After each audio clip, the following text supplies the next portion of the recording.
Mais globalement, est-ce qu'on peut s'entendre pour dire qu'il y a eu abus de procédure? Là, parce que ça traîne depuis quoi, une quinzaine d'années maintenant, ou presque?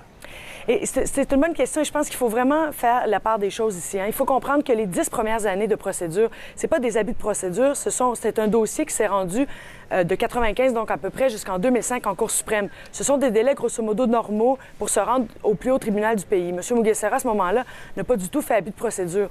Depuis 2005 jusqu'à la fin de 2011, donc à la décision là, du ministre de le renvoyer, ce n'est pas M. Mugesera qui a abusé des procédures, c'est le gouvernement canadien qui a décidé, et avec raison, de ne pas le renvoyer au Rwanda en raison des risques et en raison des débats qu'il y avait sur les risques de torture, de mauvais traitement et d'absence de procès équitable. Donc là, on parle quand même de 7 ans où M. Mugesera n'a pas du tout fait recours aux tribunaux.